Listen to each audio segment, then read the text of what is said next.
नमस्कार, बहुत बहुत स्वागत है आप सबका। दोपहर के ठीक 3 बज रहे हैं और ये वक्त है सबसे खास बुलेटिन देश प्रदेश का। तो बिल्कुल, मध्य प्रदेश में कौन सी खबरें आज बनी सुर्खियां, छत्तीसगढ़ में आज की क्या हैं बड़ी खबरें, और देश में अब तक क्या खास रहा है, इससे अपडेट करूंगे मैं। बिल्कुल, तो हर बड़ी खबर का देंगे पूरा अपडेट हम 3 एंकर्स। मैं पुनीत पाठक आपको बताऊंगा छत्तीसगढ़ का पूरा हाल। जानिए हमारे साथ देश प्रदेश की 30 अहम खबरें। शुरुआत करते हैं आज के दिन की सबसे बड़ी खबर के साथ। आपको बता दें कि आज वक्फ एक्ट में बड़े बदलाव के लिए लोकसभा में वक्फ संशोधन बिल पेश कर दिया गया है। केंद्रीय मंत्री किरेन रिजिजू ने बिल पेश किया। वही बिल पेश होने के तुरंत बाद कांग्रेस, टीएमसी और समाजवादी पार्टी ने वक्फ संशोधन बिल का विरोध किया। बिल के जरिए वक्फ बोर्ड की शक्तियां कम की जा सकती हैं और किसी भी जमीन को अपना बताने और फिर उस दावे को किसी कोर्ट में चुनौती नहीं दे पाने वाले नियम को हटाया जा सकता है। इसके अलावा बिल को समावेशी बनाने के लिए महिलाओं को भी वक्फ में रखा जाएगा। पूरा जिम्मेदारी के साथ आपके माध्यम से सदन को बताना चाहता हूं, इस बिल में जो भी प्रावधान है आर्टिकल 25 से लेकर के 30 तक किसी रिलीजियस बॉडी का जो फ्रीडम है उसमें कोई हस्तक्षेप नहीं किया जा रहा है, ना ही संविधान का किसी भी अनुच्छेद का इसमें उल्लंघन किया गया है। ये बिल जो इंट्रोड्यूस हो रहा है, ये अध्यक्ष महोदय बहुत सोची समझी राजनीति के तहत हो रहा है। अध्यक्ष महोदय, सच्चाई ये है कि भाजपा अपने हताश, निराश, आप तो उस कानून चंद कट्टर समर्थकों के तुष्टीकरण के लिए ये बिल लाने का काम कर रही है। अध्यक्ष महोदय, मैं इस बिल का विरोध करता हूं। गवर्नमेंट कह रहे हैं कि हम महिलाओं को दे रहे हैं।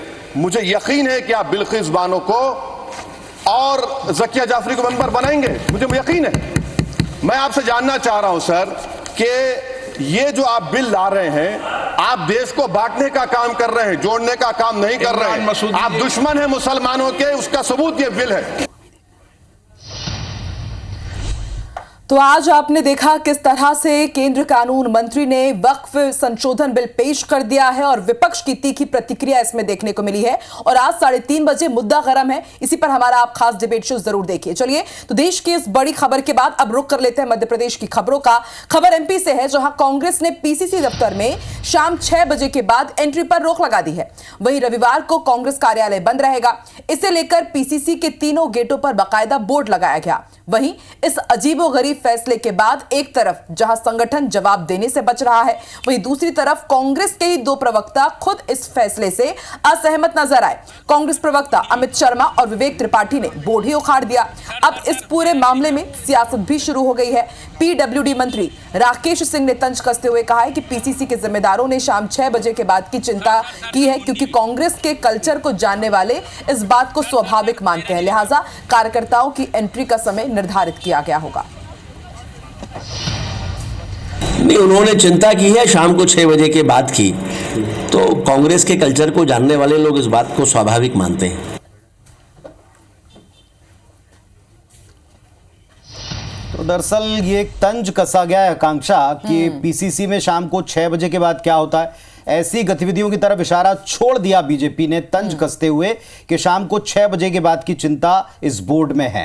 हालांकि व्यवस्था चलने वाली नहीं है, ये पहले दिन नजर आ गया बोर्ड को उखाड़ने वाले एक्ट के द्वारा। आते छत्तीसगढ़, रायपुर में नगरीय निकाय चुनाव की प्रणाली को लेकर डिप्टी सीएम अरुण साव ने एक स्टेटमेंट दिया। उन्होंने कहा है कि जल्दी ही निकाय चुनाव की प्रत्यक्ष या अप्रत्यक्ष प्रणाली पर फैसला हो जाएगा। वहीं डिप्टी सीएम ने कांग्रेस की दोनों प्रणाली से जीत के दावों पर तंज कसते हुए कहा कि कांग्रेस ने विधानसभा लोकसभा में जीत का दावा किया था। दोनों चुनावों में जनता ने कांग्रेस को जवाब दे दिया और खारिज भी कर दिया। 5 साल कांग्रेस सरकार ने जो प्रदेश में किया उसे जनता भूल नहीं पाई। नगरीय निकाय चुनाव में भाजपा की जीत होना तय है, पद्धति कौन सी है उस पर जल्द ही फैसला हो जाएगा, यह कहना अरुण साव का।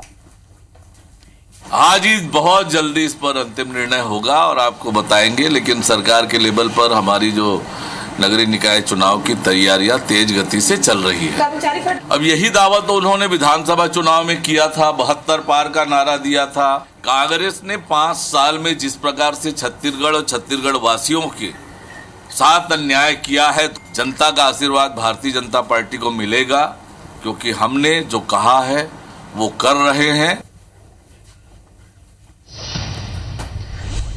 और अब बात करते हैं विनेश फोगाट के बारे में। पेरिस ओलंपिक में विनेश फोगाट की चर्चा पूरे विश्व में हो रही है। आज भारत में राज्यसभा में रेसलर विनेश फोगाट के मुद्दे पर जोरदार हंगामा भी हुआ है। विपक्ष के सदस्यों के व्यवहार से नाराज होकर आज राज्यसभा के सभापति जगदीप धनखड़ राज्यसभा की कार्यवाही बीच में ही छोड़कर यहां से चले गए।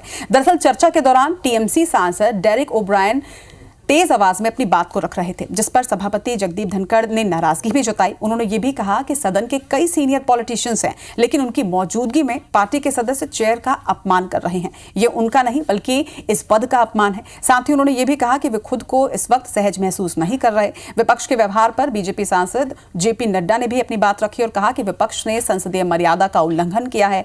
पूरा देश विनेश फोगाट के साथ खड़ा है। विपक्ष विनेश फोगाट पर राजनीति कम से कम ना करे। Yesterday only we raised this issue, and it is a very important issue, not only concerned to a particular What individual. What you are making? No, this Fogat You want to discuss it? discuss, and who is behind this, and how only 100 Nothing grams. else is going on record. Nothing else is going on record. I will not allow the House to be used as such a platform. Please, sorry. Mr. Derek O'Brien, you are shouting at the chair. Your conduct is ugliest in the House. You are shouting at the chair. I condemn your action. Next time I will show you the door. How dare you shout at the chair? And senior leaders are not taking note of it. This is unbecoming conduct. I will not countenance it. जेल में बंद आरोपी हैं।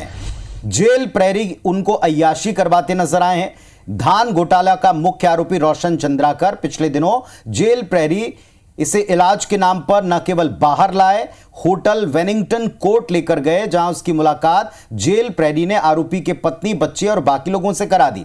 आरोपी के बच्चों के jail प्रहरी लखन जायसवाल मॉल में घुमाते भी नजर आए।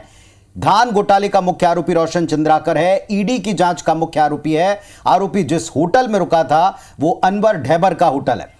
जेल में बंद आरोपी को इलाज के नाम पर अय्याशी करवाने वाले जेल प्रहरी को जेल डीजी राजेश मिश्रा ने फटकारा है। लेकिन क्या यह पर्याप्त है, यह सवाल है। उन्होंने जेल अधीक्षकों को पत्र लिखकर जेल प्रहरियों पर कड़ी कार्रवाई का निर्देश दिया है।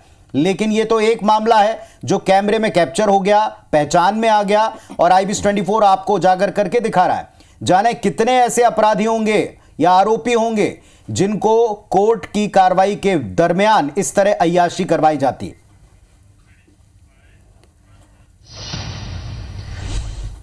तो भले ही राजधानी रायपुर में कानून व्यवस्था बदहाल है, लेकिन राजधानी दिल्ली की अगर बात करें तो यहां पर पुलिस हाई अलर्ट पर है। आतंकियों को लेकर अलर्ट यहां पर जारी कर दिया गया है। दिल्ली पुलिस ने यह अलर्ट स्वतंत्रता दिवस के मद्देनजर जारी किया, जहां पर पुलिस जवानों ने खान मार्केट की सड़कों पर अलकायदा और खालिस्तान से जुड़े आतंकियों के पोस्टर बाकायदा लगाए हैं। इसके अलावा आतंकी बैकग्राउंड वाले अपराधियों पर भी पैनी नजर रखी जा रही है। आपको बता दें कि 15 अगस्त को PM लाल किले से देश के नाम संबोधन देते हैं और ऐसे में राजधानी पुलिस चप्पे पर कड़ी निगरानी रख रही है और इन पोस्टर्स को लगाने का औचित्य भी यही है कि इसके माध्यम से अलर्ट कर दिया जाए दिल्ली वासियों को। और साथ ही पुलिस ने यह भी कहा है कि अगर इन आतंकियों को पकड़वाने में लोग मदद करेंगे तो उन्हें इनाम भी दिया जाएगा। स्मार्ट सिटी का टेंडर दिलाने का झांसा देकर 15 करोड़ ठग लिए गए मामले में तेलीबांधा पुलिस ने FIR दर्ज की है, जांच शुरू कर दी है। FIR के मुताबिक तत्कालीन आचार्य प्रमोद कृष्णम ने, जो पहले कांग्रेस में थे, यूपी के रावत एसोसिएट के मालिक अर्जुन रावत को रायपुर के ठग के श्रीवास्तव से मिलवाया। कंपनी के मालिक के मुताबिक ठग ने 2023 में 500 करोड़ के प्रोजेक्ट को पाने के लिए 15 करोड़ की परफॉर्मेंस सिक्योरिटी गारंटी मनी के तौर पर जमा करने की बात की। ठग ने फर्जी दस्तावेज दिखाए जिस पर कंपनी के मालिक ने प्रोजेक्ट के नाम पर 15 करोड़ रुपए अलग अलग खातों में जमा कर दिए। ठेका न मिलने पर मालिक ने रकम वापस मांगी, जिस पर परिवार को जान से मारने के लिए धमकाया गया। पुलिस ने मामले में के श्रीवास्तव उसकी पत्नी के खिलाफ धोखाधड़ी का केस दर्ज कर लिया है। जम्मू कश्मीर में होने वाले विधानसभा चुनाव की तैयारियों को लेकर चुनाव आयोग की टीम गुरुवार को जम्मू कश्मीर पहुंची। मुख्य आयुक्त राजीव कुमार आज क्षेत्रीय पार्टियों से यहां चर्चा करने वाले।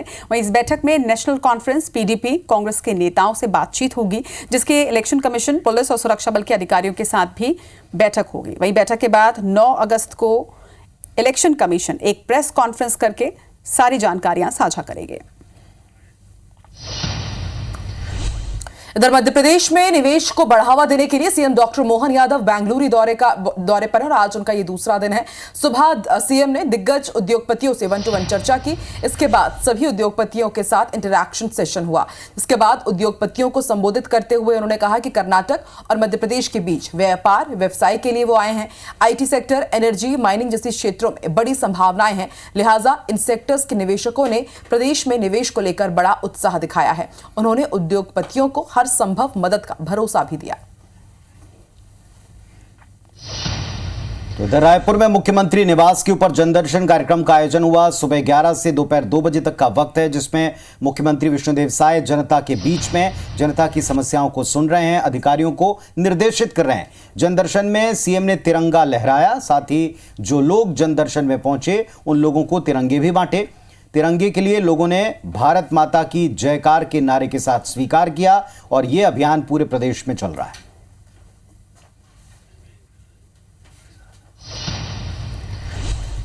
वजन से टूटी आस और कुश्ती से संन्यास। अब बात करेंगे विनेश फोगाट के उस पोस्ट की जिसने हर किसी को इमोशनल कर दिया।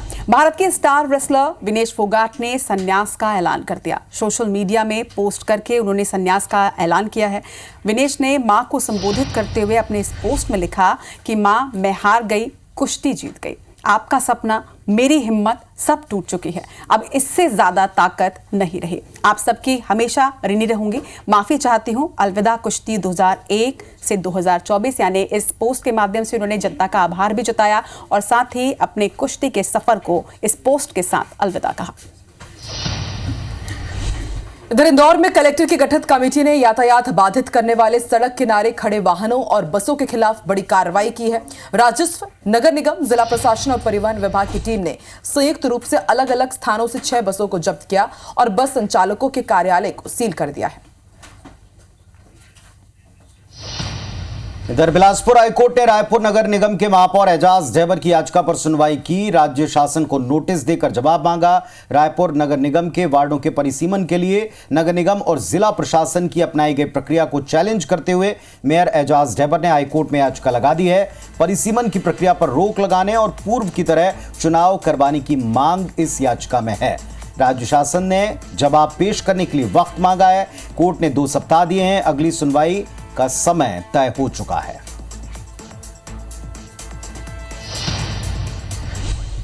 फिर से रुक करते हैं देश की खबरों की ओर, जहां बढ़ती महंगाई के विरोध में आज विपक्ष ने संसद भवन के बाहर प्रदर्शन किया। प्रदर्शनकारी विपक्ष के सांसद प्याज की माला पहने इस दौरान नजर आए। उन्होंने आलू प्याज के बढ़ते दाम का विरोध जताया, साथ ही सरकार से इनके दामों पर नियंत्रण की मांग भी रखी। बारिश का सीजन शुरू होते ही फल और सब्जियों के दाम पूरे देश में बढ़े हैं। वहीं आलू प्याज के दाम भी अब आसमान छू रहे हैं।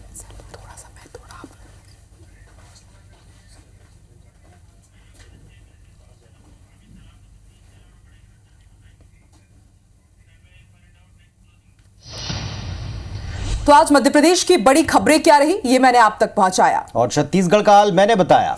तो मध्य प्रदेश, छत्तीसगढ़ के साथ ही देश में क्या कुछ खास रहा, इस खास बुलेटिन में हमने आपको किया अपडेट। हर रोज दोपहर 3 बजे इसी तरह से हम 3 एंकर आपके लिए लेके आएंगे देश और प्रदेश का पूरा अपडेट। और आगे है आज के सबसे बड़े मुद्दे पर गर्मा गर्म बहस, देखना मत भूलिए। फिलहाल हम तीनों को इजाजत दें। नमस्कार।